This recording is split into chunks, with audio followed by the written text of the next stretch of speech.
દેશની રાજધાનીમાં થયેલા યુવતી પરના બળાત્કાર મામલે સમગ્ર દેશમાં ઉગ્ર વિરોધ વંટોળ જાગ્યો છે અને દિલ્હી શહેરની આંતરિક સુરક્ષાના મામલે અનેક સવાલો ખડા થયા છે।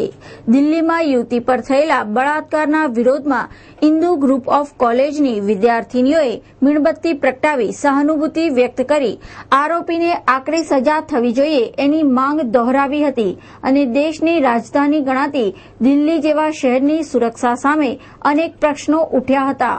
આ અંગે કોલેજની વિદ્યાર્થીનીઓએ જણાવ્યું હતું કે જે છોકરીનો દિલ્હીમાં ગેંગરેપ થયો છે એને સારામાં સારી સારવાર મળી શકે તેમજ ભવિષ્યમાં આવું કોઈ છોકરી સાથે બને નહીં એના માટે સુરક્ષિત કાયદા ઘડી શકાય।